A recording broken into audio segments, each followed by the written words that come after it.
नमस्कार, न्यूज 24 के सभी डिजिटल प्लेटफॉर्म पर आप सभी का स्वागत है। आपके साथ मैं हूं सऊद मोहम्मद खालिद। इस वक्त आपसे बात करने वाला हूं लेबर लॉ यानी कि श्रम कानूनों में हो रहे बदलाव के बारे में, क्योंकि इससे सीधे तौर पर तमाम कर्मचारियों और मजदूरों के हित जुड़े हुए हैं। तो वहीं ये भी देखने वाली बात है कि क्या इस बदलाव के बाद इन जो तमाम तरह के चेंजेस किए जा रहे हैं, कई राज्यों ने इस पर अमल भी करना शुरू कर दिया है, तो क्या इसके बाद जो लॉकडाउन और कोरोना काल की वजह से अर्थव्यवस्था पटरी पर उतरी है, कई जगहों पर मैन पावर की कमी हो रही है या फिर मजदूर अपने अपने नेटिव प्लेस अपने अपने राज्यों में अपने अपने घरों की तरफ चले गए हैं, तो क्या वहां पर जो मजदूरों की कुछ कमी है वो इससे दूर हो जाएगी? क्या कहने का मतलब कुल मिलाकर के कि ऐसा हो सकता है कि लेबर लॉ में बदलाव के बाद स्थिति सही हो जाए, उद्योग धंधे फिर से सुदृढ़ हो और अर्थव्यवस्था पटरी पर आ जाए? दरअसल आपको बता दें कि कई राज्यों ने अपने अपने श्रम कानूनों में बदलाव किया है। इन राज्यों में गुजरात, मध्य प्रदेश, हरियाणा, हिमाचल प्रदेश, उत्तर प्रदेश, राजस्थान और पंजाब शामिल हैं। अब आप ये समझिए कि उत्तर प्रदेश में जो कल एक अध्यादेश योगी सरकार लेकर आई है, उसके बाद वहां पर सियासत भी हो रही है। इस सियासत की भी बात करेंगे, लेकिन उससे पहले दरअसल ये कहा जा रहा है सरकार की तरफ से, ये बताना जरूरी है आपको कि दरअसल लॉकडाउन और कोरोना काल की वजह से लगातार जो स्थिति है उसकी वजह से अर्थव्यवस्था पूरी तरह से पटरी पर से उतर चुकी है और उद्योग धंधे बंद है, काम नहीं हो रहा है, मैन्युफैक्चरिंग जो तमाम यूनिट्स हैं, तमाम कारखाने बंद हैं। अब इसको फिर से पटरी पर लाने के लिए कुछ काम करने पड़ेंगे, लेकिन जब काम शुरू होगा तो फिर क्या होगा? इन जो तमाम कारखाने हैं, जो तमाम उद्योग धंधों के जो मालिक हैं, वो ये कह रहे हैं कि हमें श्रम कानूनों में बदलाव की दरकार है।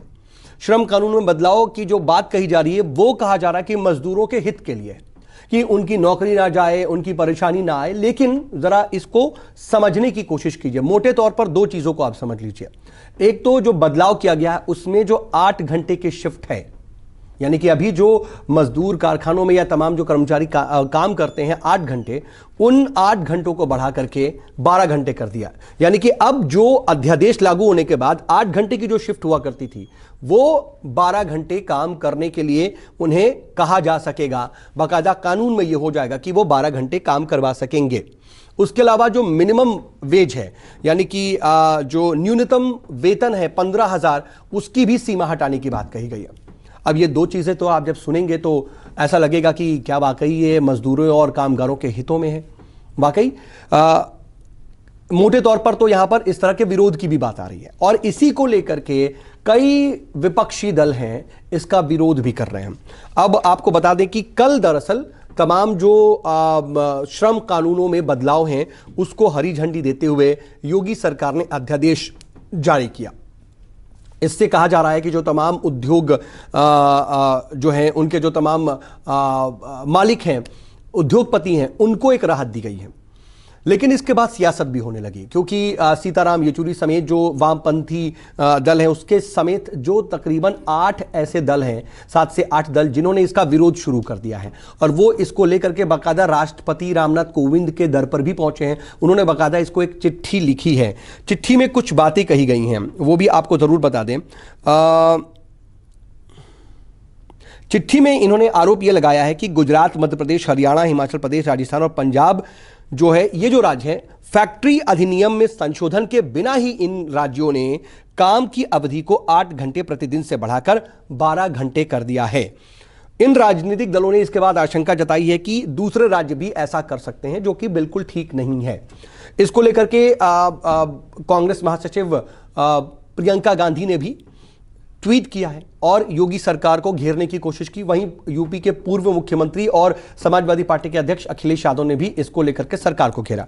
उन दोनों लोगों का ट्वीट भी मैं आपको समझा दे रहा हूं। फिर उसके बाद श्रम कानूनों में जो बदलाव हैं, जो चीजें हैं, उस पर भी बात करेंगे और कुछ इसके पहलू पर भी कि क्या इसका कोई दूसरा रास्ता हो सकता है। ट्वीट क्या है वो बता दें। अखिलेश यादव ने ट्वीट किया, उत्तर प्रदेश की भाजपा सरकार श्रम कानून के अधिकांश प्रावधानों को 3 साल के लिए स्थगित कर दिया है। ये बेहद आपत्तिजनक व अमानवीय है। श्रमिकों को संरक्षण ना दे पाने वाली गरीब विरोधी भाजपा सरकार को तुरंत त्यागपत्र दे देना चाहिए, इस्तीफे की मांग की। तो वहीं प्रियंका गांधी ने ट्वीट किया कि यूपी सरकार द्वारा श्रम कानूनों में किए गए बदलावों को तुरंत रद्द किया जाना चाहिए। आप मजदूरों की मदद करने को तैयार नहीं, आप उनके परिवारों को कोई सुरक्षा कवच नहीं दे रहे, अब आप उनके अधिकारों को कुचलने के लिए भी कानून बना रहे हैं। मजदूर देश निर्माता हैं, आपके बंधक नहीं।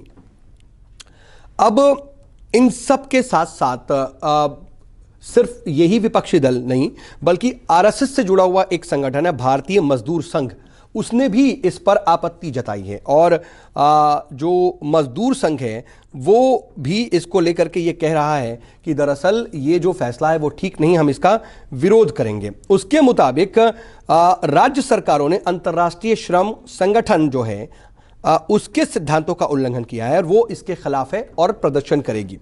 इसके बारे में मैं आपको बता दूं कि भारतीय मजदूर संघ के महासचिव हैं विरजेश उपाध्याय। उन्होंने कहा है कि मजदूर संघ राज्य सरकारों के इस कदम का समर्थन नहीं करता है और इसके विरोध के लिए हम कार्य योजना बनाएंगे। उन्होंने आगे कहा कि भारत में वैसे ही श्रम कानूनों का पालन कड़ाई से नहीं होता और जो हैं भी उन्हें भी निलंबित या खत्म किया जा रहा है, हम इसे स्वीकार नहीं करेंगे। कुल मिलाकर के चारों तरफ से घेरने की कोशिश श्रम कानूनों में बदलाव को लेकर। क्या कानूनों में बदलाव है, जरा उस पर भी हम चर्चा कर लेते हैं। दरअसल कुछ चीजें हैं जो नहीं बदली हैं। क्या नहीं बदली हैं वो बता दें। करार के साथ नौकरी करने वालों को हटाने संबंधी कानून के अंदर कोई बदलाव नहीं किया गया। इसके अलावा नौकरी के दौरान हादसे का शिकार होने पर जो सहायता प्रदान करनी है उसको लेकर के जो अभी तक नियम थे उसमें बदलाव नहीं किया गया। वहीं कर्मचारियों को समय पर वेतन देने का जो कानून था उसमें बदलाव नहीं किया गया। लेकिन इसके अलावा जो भी चीजें थीं उसमें काफी हद तक बदलाव कर दिया गया है। जैसे कि मालिकों को 8 से 12 घंटे फैक्ट्री में काम कराने का अधिकार मिल जाएगा अब। उसके अलावा सभी श्रम कानूनों को 3 साल के लिए स्थगित किया गया, यानी 1000 दिन की अवधि तय की गई है। उसके लिए ये स्थगित किया गया। ये नियम अभी तक लागू है। यूपी में इसके दायरे में तकरीबन 15,000 कारखाने और 8,000 मैन्युफैक्चरिंग यूनिट्स आएंगी। अब कुछ चीजें मैं आपको जल्दी से और बता देता हूं कि राज्य में जो नए निवेश और पूर्व में स्थापित औद्योगिक प्रतिष्ठानों व कारखानों के लिए श्रम नियमों में 1000 दिनों का ये जो अस्थायी छूट है वो दी गई है। उसके अलावा जो तमाम कारोबारी हैं उनके लिए एक साथी पोर्टल लॉन्च किया गया है। जैसा कि मैंने आपको बताया कि कुछ 3 जो नियम हैं उनको छोड़ करके बाकी चीजें बदल दी गई हैं। ये तीनों को छोड़ करके बाकी खास तौर पर चीजों को बदला गया है। अब जरा हम बात कर लेते हैं कि सरकार का क्या कहना है, क्योंकि सरकार इस पर यह कह रही है कि जो तमाम दल हैं वो इस पर राजनीति कर रहे हैं। वो दरअसल मजदूरों का सेंटिमेंट अपनी तरफ करने की कोशिश कर रहे हैं, लेकिन असल में वही मजदूर विरोधी हैं। अब इस पर जो यूपी के श्रम मंत्री हैं स्वामी प्रसाद मौर्य, उनकी तरफ से बात कही गई है कि असल में मजदूरों के हितों के लिए यह बदलाव किया गया और इन बदलावों के लिए जो सवाल खड़े कर रहे हैं, जो लोग, जो विपक्षी दल जो ट्वीट कर रहे हैं या फिर राष्ट्रपति के पास चिट्ठी लिख रहे हैं, वो असल में मजदूर विरोधी हैं। उन्होंने क्या कहा पूरा वो बताते हैं मैं आपको उनका बयान। मगरमच्छ के आंसू बहाने वालों को नहीं पता कि हमने श्रमिकों को सभी हितों को ध्यान में रखते हुए निवेश के नए रास्ते खोले हैं। हमने नए निवेश और पुनर्जीवित होने वाले उद्योग दोनों की संभावनाओं को खोल दिया है। हम चाहते हैं कि यूपी लौट रहे प्रवासी श्रमिकों को यहाँ रोजगार मिले और यही वजह है कि हमने ये अध्यादेश लागू किया है। कुल मिलाकर के सरकार यह कह रही है कि अभी विपक्षी दलों ने लगातार लगता है कि अध्यादेश पढ़ा ही नहीं है, इसलिए ये इस तरह से आवाज उठा रहे हैं। कुल मिलाकर के इसमें दोनों पहलू हैं। एक, मोटे तौर पर देखना जरूरी है कि अर्थव्यवस्था को पटरी पर लाना सरकार की जिम्मेदारी है। वो ये देखे कि तमाम उद्योग जो धंधे हैं वो सही से काम कर रहे हैं कि नहीं कर रहे हैं, अर्थव्यवस्था पटरी पर रहे, जो मैन्युफैक्चरिंग इकाइयाँ हैं, जो कारखाने हैं वो सही से चले और उनमें मैन पावर भी सही से हो। लेकिन सरकार की जिम्मेदारी उसके साथ साथ जो तमाम कर्मचारी और मजदूरों के हितों की है वो भी ध्यान में रखने की है। उनका भी हित जो है वो कहीं से डगमगाए ना, उनके हितों की भी रक्षा करना सरकार की ही जिम्मेदारी है।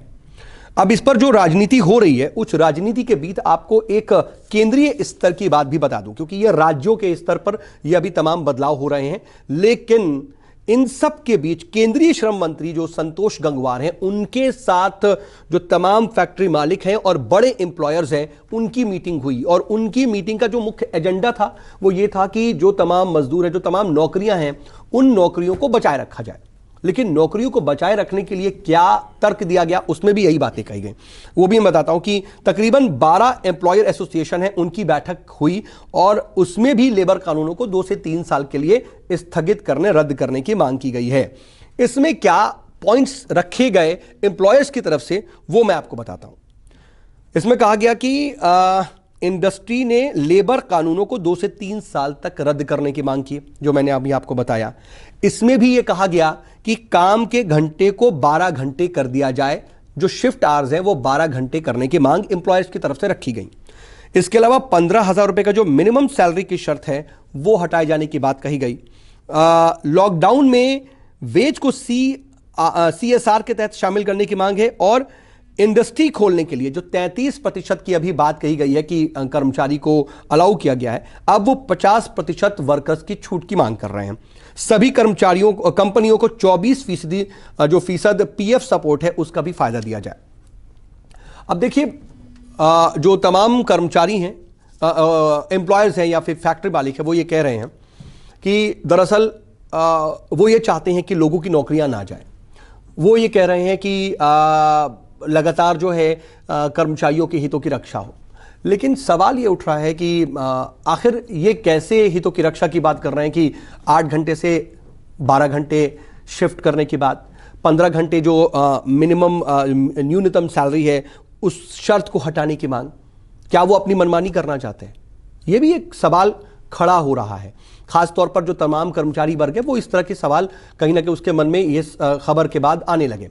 अब ये भी देखिए कि जो तमाम कंपनियां हैं वो ये कह रही हैं कि असल में उनके पास मैन पावर की कमी हो रही है। जो तमाम मजदूर हैं वो अपने अपने गृह राज्यों की तरफ जा रहे हैं, पलायन कर रहे हैं, तो फिर लोग मिलेंगे नहीं, तो काम कैसे होगा? अब इसका एक दूसरा पहलू जरा मैं अपनी तरफ से समझाना चाहूंगा कि शायद इसका एक रास्ता निकालना चाहिए था दूसरे तरह से। कंपनियां अपने हिसाब से सोच रही हैं, अपने हिसाब से बात रख रही हैं, कहीं ना कहीं सरकारें उसके आगे झुक रही हैं। सरकारों ने कहीं ना कहीं बदलाव किया, अध्यादेश ला रही हैं, केंद्रीय स्तर पर भी ये मांग उठ रही है और ये वहां से भी खबर आ रही है कि केंद्र सरकार भी इसको लेकर कोई अध्यादेश ला सकती है। लेकिन क्या अगर पलायन की ही दिक्कत है, अगर श्रमिकों की, मजदूरों की कमी की ही परेशानी है, तो फिर यह नहीं हो सकता? क्या इस पर फोकस नहीं किया जा सकता कि इन मजदूरों का पलायन रोका जाए? इसकी बार बार मांग उठ रही है, बार बार इसकी कवायद हो रही है, लेकिन मजदूरों के अंदर भरोसा नहीं कायम हो रहा है। उस भरोसे को कायम करना शायद जरूरी है। यह जरूरी है कि मजदूरों को यह भरोसा दिया जाए कि आपको जाने की जरूरत नहीं है। ठीक है, जो वक्त गुजरा आपने झेल लिया, अब कम से कम आपको परेशानी नहीं होगी। तमाम इकाइयां खुल जाएंगी, तमाम इकाइयां काम करने लगेंगी, आपको मजदूरी मिलने लगेगी, आपको काम मिलने लगेगा, तो आपको जाने की जरूरत नहीं है। अगर ये भरोसा उन्हें एक तरह से दिया जाए, उनके अंदर यह भरोसा पैदा कर दिया जाए और उनका पलायन रोका जाए, तो शायद इस तरह की स्थिति नहीं होगी। लेकिन सोचा इधर नहीं जा रहा है। शायद अगर यह सोच लिया जाए, इस पर काम कर लिया जाए, मजदूरों का कहीं ना कहीं एक मनोबल बढ़ाकर उनको भरोसे में लेकर उन्हें जाने से रोक दिया जाए, कुछ स्टेप्स उठा करके उनके रहने खाने की बंदोबस्त अभी कर दिया जाए कुछ दिनों के लिए, तो शायद इस स्थिति से बचा जा सकता है जो नियमों में बदलाव किए जा रहे हैं। लेकिन फिलहाल कम से कम ये हो चुका है, इस पर राजनीति भी हो रही है, विपक्षी दल सेंटिमेंट्स भुनाने की कोशिश कर रही हैं, तो सरकार ये करे कि जरूरी है, हम खुद मजदूरों के हितों की बात कर रहे हैं। लेकिन अब देखना होगा कि आने वाले वक्त में क्या होता है, क्योंकि राष्ट्रपति रामनाथ कोविंद के दर पर भी 8 दलों की चिट्ठी पहुंची है। तमाम जो दूसरे दल हैं वो ट्वीट करके या फिर सामने आकर के सरकारों को घेर रहे हैं। लेकिन क्या वाकई इसके बगैर अर्थव्यवस्था को पटरी पर लाया जाना मुमकिन नहीं है? सबसे बड़ा सवाल यही रह जाता है। अभी के लिए बस इतना ही। अगर आपको ये वीडियो पसंद आई हो तो इसे शेयर कीजिएगा, ज़्यादा से ज़्यादा अपने जानने वालों को भेजिएगा और हमारे चैनल को भी लाइक और सब्सक्राइब जरूर कीजिएगा।